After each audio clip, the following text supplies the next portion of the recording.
우리 고백하겠습니다. 우리는 하나님이 기뻐하시는 교회, 성도가 행복한 교회입니다.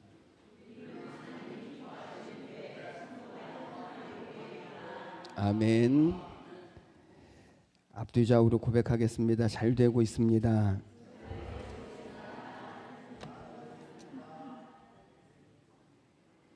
믿음의 고백대로 이루어 주시는 하나님의 은혜가 있게 되시기를 주님의 이름으로 축복합니다. 오늘 본문 말씀은 사무엘과 엘리의 자녀들을 통해서 하나님께서 어떻게 역사하시는지에 대하여서 말씀을 합니다. 하나님이 어떻게 역사를 하실까? 오늘 우리 시대뿐만 아니라 모든 시대에 있어서 가장 중요한 것은, 가장 큰 고민은 자녀들입니다.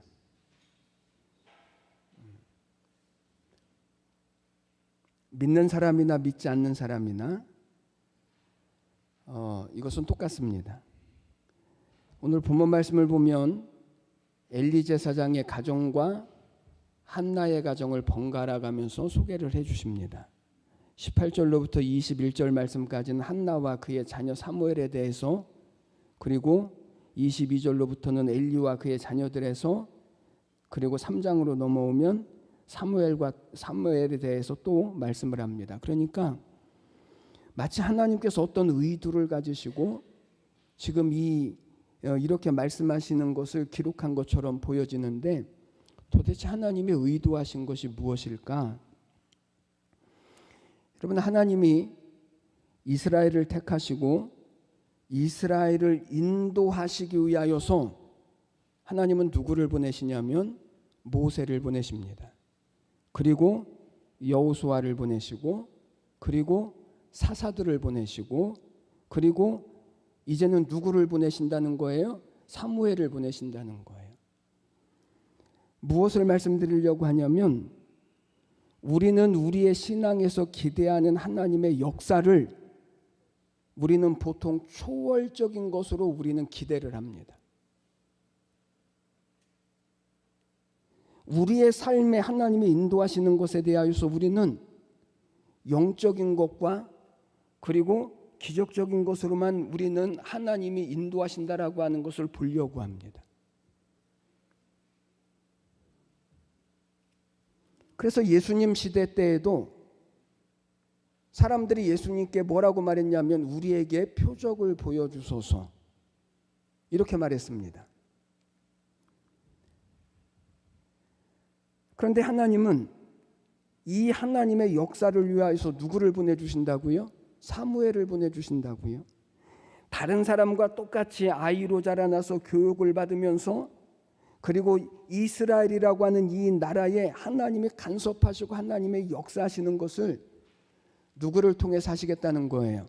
사무엘을 통해서 하시겠다는 거예요. 그래서 한나의 자녀 사무엘과 엘리의 자녀들을 통하여서 오늘 하나님은 우리에게 하나님의 역사를 어떻게 나타내시는지, 하나님이 우리를 어떻게 인도하시고 어떻게 간섭하시는지에 대해서 하나님은 말씀을 하시는 것입니다. 여러분, 자녀를 교육한다라고 하는 것은 목사라고 해서 잘하는 것도 아닌 것 같더라고요. 부자라고 해서 잘하는 것도 아닙니다.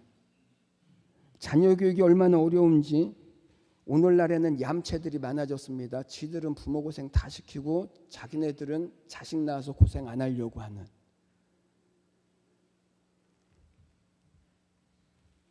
우리나라 사람들은 자녀 교육에 대한 정책, 그리고 어디서 자녀를 교육시켜야 하는가에 대해서 굉장히 많은 관심을 가지고 있습니다. 그러나 사람들이 알지 못하는, 그러나 믿는 사람들은 꼭 알아야 되는 한 가지가 있습니다. 그것이 오늘 본문 말씀 12절 말씀인데, 12절에서 이렇게 말씀합니다. 엘리의 아들들은 행실이 나빠 여호와를 알지 못하더라. 하나님을 어떻게 했다고요? 알지 못하더라. 여러분, 엘리의 교육의 특징이 무엇입니까? 따라해 보십시오. 하나님을 알지 못하더라. 하나님을 알지 못하는 교육.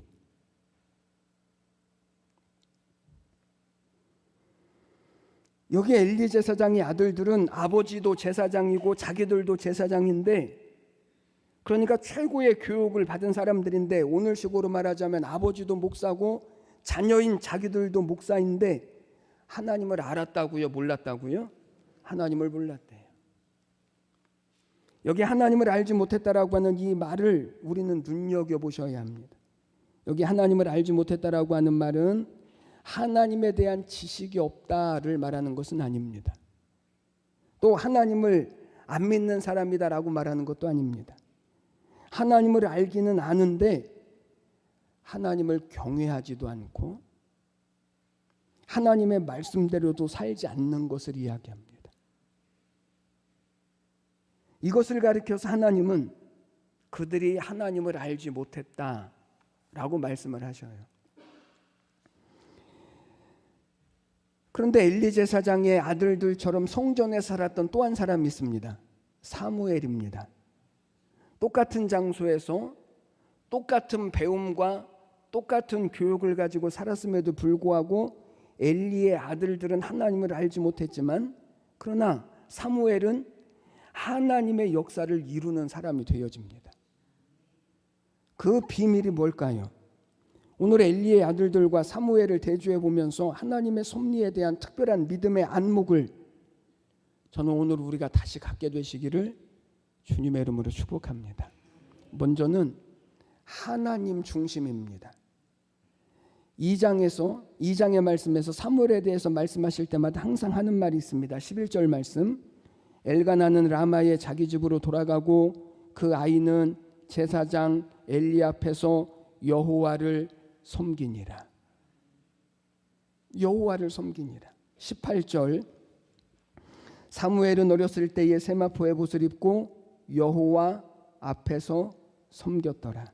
21절, 여호와께서 한나를 돌보시사 그로 하여금 임신하여 두 아들과 두 딸을 낳게 하셨고 아이 사무엘은 여호와 앞에서 자라니라. 여러분, 사무엘을 이야기할 때마다 계속해서 반복하는 말이 무엇입니까? 여호와 앞에서, 여호와 앞에서. 여호와 앞에서 자라고 여호와를 섬기고 여호와의 은총을 받고 여호와. 그런데 이에 반해서 엘리의 아들들에 대해서 12절 말씀을 보면 엘리의 아들들은 행실이 나빠 여호와를 알지 못하더라. 여러분, 무엇이 사무엘과 엘리의 아들들을 이렇게 다르게 만들었을까요? 그것은 무엇을 중요하게 여기느냐, 무엇을 중심으로 사느냐 하는 것이 이렇게 다른 자녀들을 만들었습니다. 여러분 보십시오. 사무엘의 어머니 한나, 1절에서 10절 말씀까지는 한나의 기도가 나와 있거든요. 거기 1절 말씀에서부터 보면 한나가 기도하여 이르되 내 마음이 여호와로 말미암아 즐거워하며 내 뿔이 여호와로 말미암아 높아졌으며 뒤로 가서 주의 구원으로 말미암아 기뻐함이니이다. 여러분, 지금 이 짧은 이 기도 속에 한나의 마음의 중심은 어디에 있냐면 하나님께 있습니다. 하나님. 특별히 6절 7절 말씀을 보십시오. 여호와는 죽이기도 하시고 살리기도 하시며 스올에 내리게도 하시고 거기에서 올리기도 하시는도다. 여호와는 가난하게도 하시고 부하게도 하시며 낮추기도 하시며 높이기도 하시는도다. 아멘 하셔야 합니다.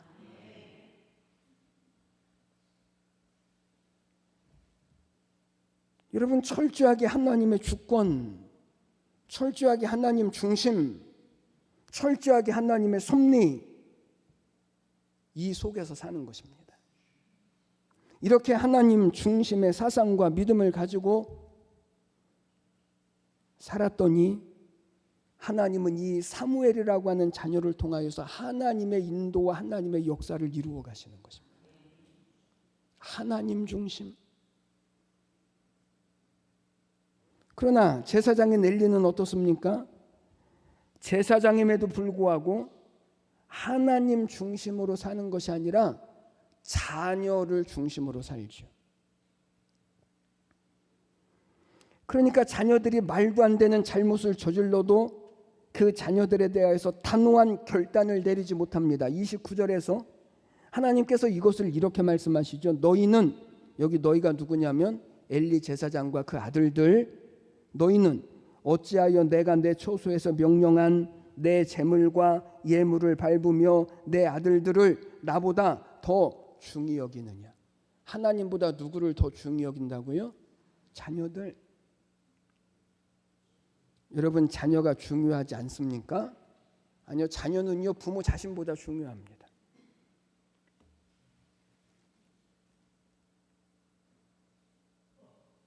그런데 하나님보다 중요하게 여기면 하나님의 축복을 받지 못하는 자녀들로 만듭니다.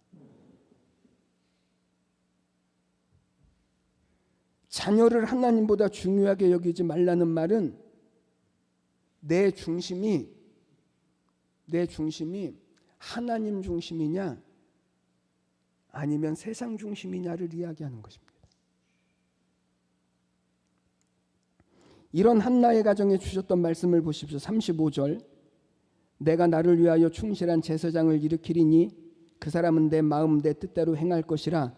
내가 그를 위하여 견고한 집을 세우리니 그가 나의 기름 부음을 받은 자 앞에서 영구히 행하리라. 이게 무슨 말이냐면 한나와 사무엘을 통해서 하나님께서 이제 이스라엘의 역사를 회복시키시고 이끌어 가실 일들을 이루어 가시겠다는 것입니다.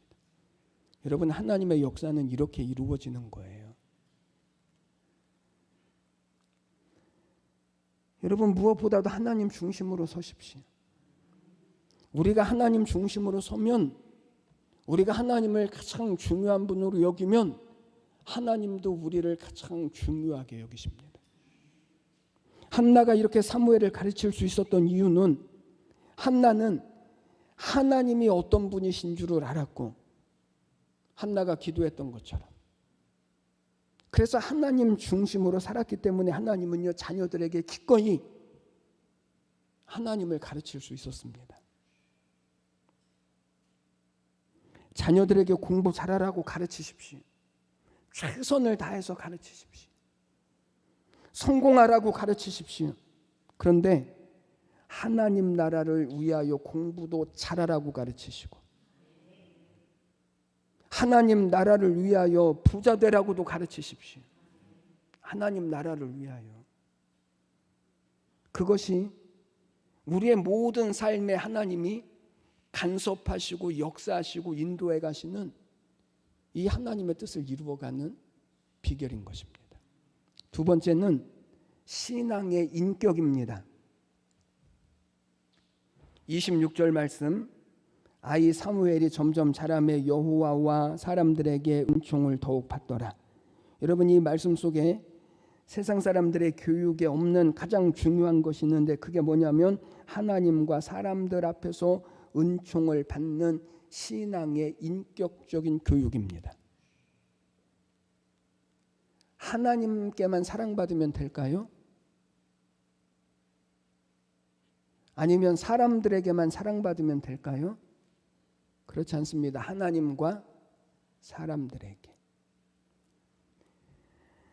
여러분, 오늘 우리의 자녀들이 하나님의 축복을 받는 위대한 사람으로 만들어져가는 비결, 오늘 우리의 삶에 하나님이 인도하시고 간섭하시고 역사하시는 이 비결은 우리의 모든 삶을 무엇으로 살아야 하냐면 신앙의 인격으로 살아야 합니다. 여러분, 사무엘과 엘리 제사장의 아들들의 다른 점이 바로 여기 있습니다. 사무엘에게는 이 신앙의 인격,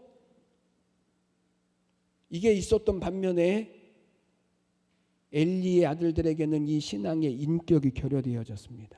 그럼 신앙의 인격이 도대체 뭘까요? 몇 년 전에 미국에서 동성애에 대한 TV 토론이 있었습니다. 제가 그걸 보면서 거기에 존 메가더라고 하는 목사님이 나오셨는데,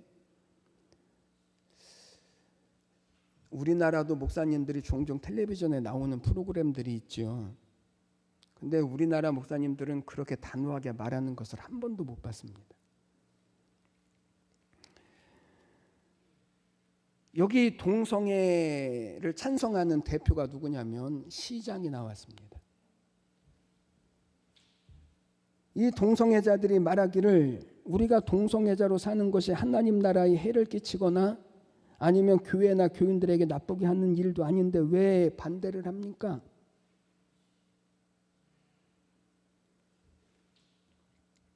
동성애에 대한 얘기가 나왔으니까 우리나라도 조만간에 동성애에 대한 결의가 통과될 거예요.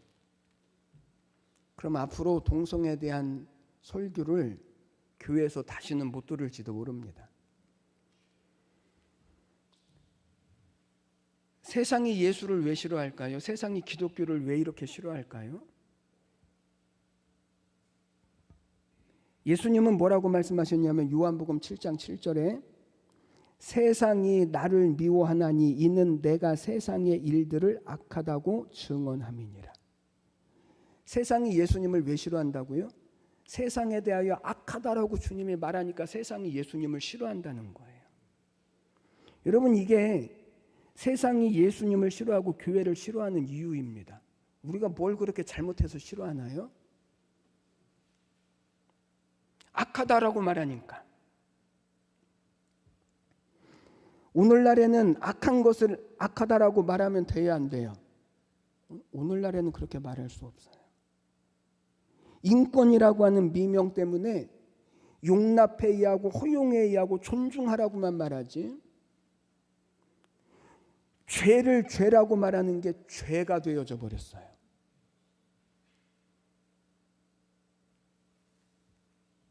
그래서 세상이 예수를 싫어해요. 세상이 교회를 싫어해요. 우리도 다른 종교들처럼 동성애 괜찮아 라고 이야기하면 세상이 정말 좋아할 거예요. 모든 종교는 다 똑같아, 모든 종교는 다 구원이 있어 라고 말하면 세상 사람들이 교회를 이렇게 싫어하지 않을 거예요.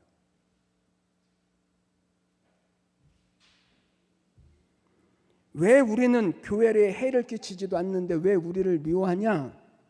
그랬더니 목사님이 이렇게 말합니다. 하나님이 태초에 남자를 지으시고 여자를 지으셔서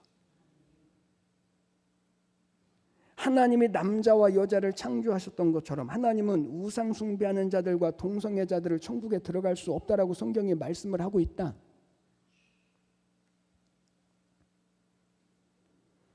그러니까 동성애자들이 이렇게 말합니다. 우리는 동성애자라고 하는 것 때문에 천국에 들어갈 수 없고 당신들은 그렇게 나쁜 짓을 해도 믿는다라고 하는 것 때문에 천국에 들어가는 것이 말이 되냐?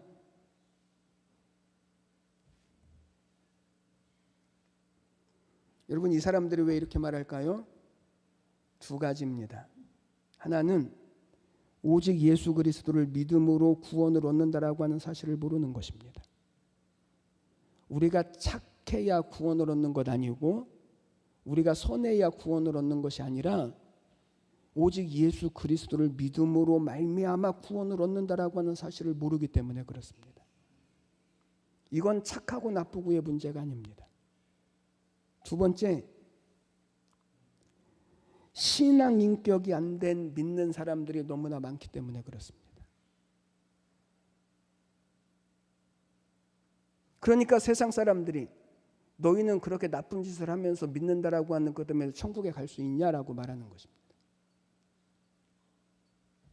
신앙 인격. 여러분 보십시오. 어느 날 학교에서 아이가 다니는 학교에서 전화가 왔습니다. 담임 선생님한테. 오늘 애가 학교에 안 왔다는 거예요. 아침에 분명히 학교 간다고 갔는데 그런데 학교에 안 오니까 선생님이 전화를 한 거예요. 그러면 어떻게 하죠? 막 이를 부득부득 갈면서 이놈의 자식 오기만 해봐라. 그리고 저녁에 집에 오면 쥐잡듯이 잡지요. 아이가 말합니다. 학교 재미없어서 가기 싫다고. 그러면 부모가 뭐라고 말하죠? 학교를 재미로 가냐? 도대체 공부를 재밌어서 하는 사람이 어디 있냐? 라고 말해요. 그런데 어느 날 주일날 교회 전도사님한테 전화가 왔습니다. 오늘 자녀가 교회에 안 왔다는 거예요. 아침에 교회 간다고 나갔는데 교회를 안 간 거예요. 그러면 뭐라고 말하죠? 이렇게 말해요. 전도사님, 우리 아이는 교회가 재미가 없대요. 입을 찢어야 되는데. 아니, 학교는 재미로 가는 게 아니고 교회는 재미로 가는 곳입니까?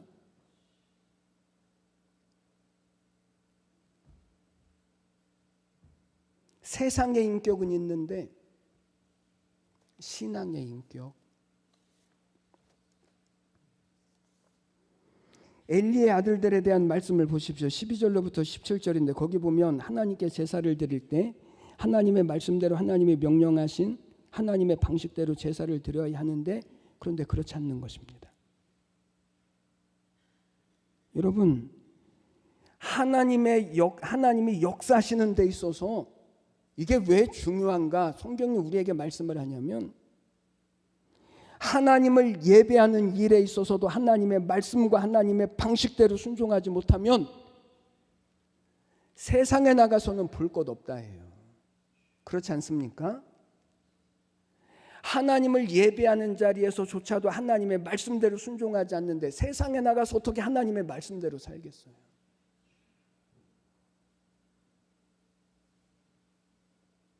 그래서 17절 말씀에서 이 소년들의 죄가 여호와 앞에 심히 크면 그들이 여호와의 제사를 멸시함이라.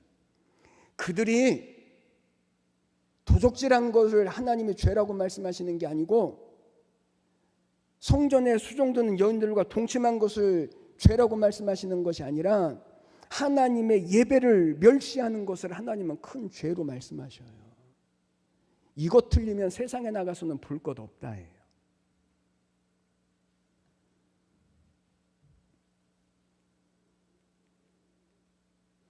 하나님께 드리는 제사를 멸시한 결과가 뭐냐면 하나님 앞에 죄를 짓는 삶을 살 수밖에 없다 해요. 여러분, 여기서 우리가 한 가지를 배워야 합니다. 하나님께 드리는 제사를 멸시하는 것이 얼마나 큰 죄인가. 오늘날로 말하면 예배를 가볍게 여기는 사람이 세상에 나가서 신앙으로 살 수 있다? 그럴 수 없다.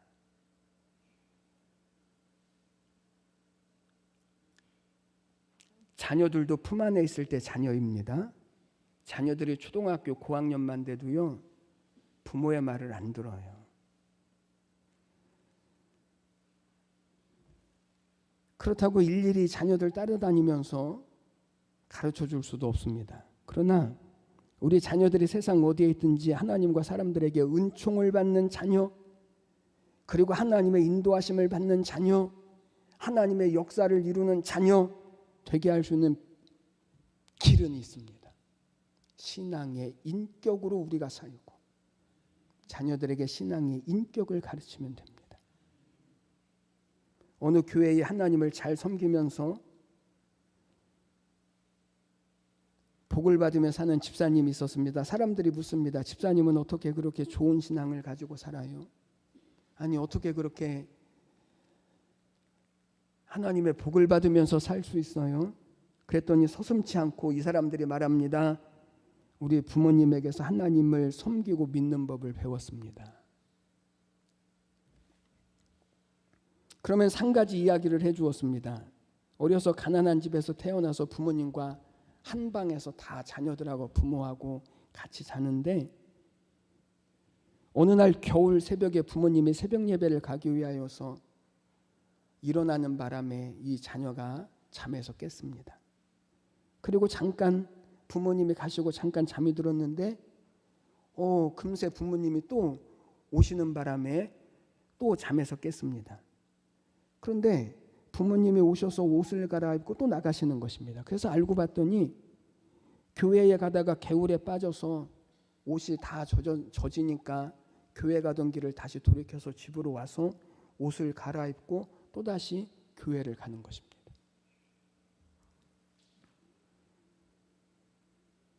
보통 사람들 같으면 갔을까요? 추워서 못 가고 마음 상해서 못 가고. 그런데 그렇게 하나님은 그렇게 섬기는 거야 라고 하는 것을 부모를 보면서 배운 거예요.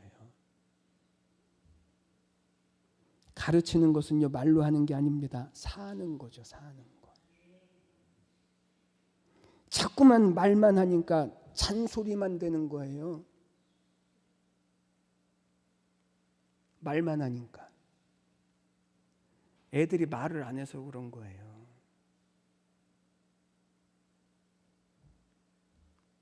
(29절에서) 너희는, 여기 너희 엘리 제사장과 그의 아들들, 너희는 어찌하여 내가 내 초소에서 명령한 내 제물과 예물을 밟으며 내 아들들을 나보다 더 중히 여겨 내 백성 이스라엘이 드리는 가장 좋은 것으로 너희들을 살찌게 하느냐.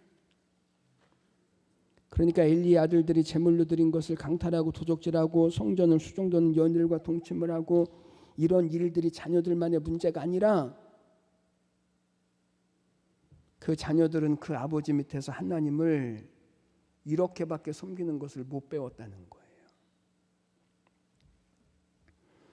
여러분, 세상 사람들과 똑같이 자녀를 가르치려고 하지 마십시오. 세상 사람들처럼 덩달아 성공주의로 달려가려고 하지도 마십시오. 이미 다 컸다고요? 그래서 주님은 눈물을 흘리지 않으면 안 된다라고 말씀하시는 거예요. 하나님이 높이기도 하시고 낮추기도 하시는데 무조건 높아지라고만 가르치지 말고 무조건 성공하라고만 하지 말고 하나님을 신뢰하는 자녀,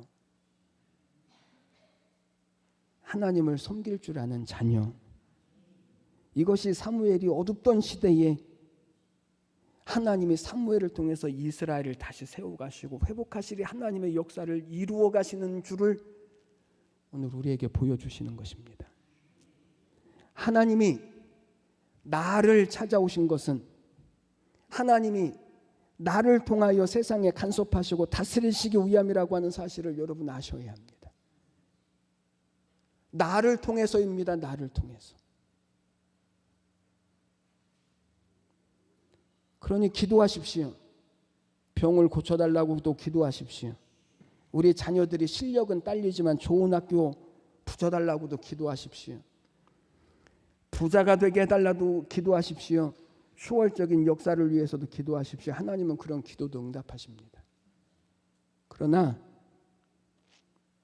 하나님이 내가 살아가는 모든 시대에 하나님의 역사를 이루기 위해서 나를 보내셨습니다. 사무엘을 보내신 것처럼 하나님은 나를 보내셨습니다. 그러니 내 자리를 지키십시오. 내 본분을 지키십시오. 내 신앙을 지키십시오. 이게 믿음입니다. 이게 하나님의 섭리를 이루시는 성도의 특권입니다. 내 자녀가 어떤 자녀인가 이전에 나는 한나입니까? 아니면 엘리입니까? 나는 어떻게 하나님을 섬기고 있습니까?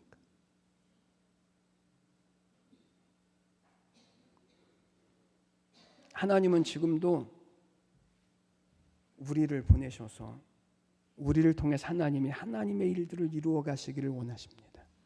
그러니 오늘 우리가 믿음으로 서셔야죠. 나 빼놓고 기적만 요구하지 말고 우리의 삶을 통해서, 우리의 신앙을 통해서, 우리의 모든 자녀들이 한나를 통해서 주신 사무엘과 같이 우리는 한나와 같이 이 시대의 하나님의 역사와 하나님의 섭리를 이루어가는 그런 귀한 신앙의 통로들이 다 되시기를 주님의 이름으로 축복합니다. 기도드리겠습니다. 하나님 아버지, 은혜와 사랑을 감사합니다. 하나님은 지금도 역사하십니다. 하나님은 지금도 인도하십니다. 모세를 보내셨던 것처럼, 여호수아를 보내셨던 것처럼, 사사들을 보내셨던 것처럼, 그리고 사무엘을 보내셨던 것처럼 하나님은 오늘도 우리 한 사람 한 사람을 보내주셨습니다. 우리의 가정에, 우리의 삶의 자리에, 우리의 교회에 하나님은 우리를 통하여서 일하시기를 원하십니다.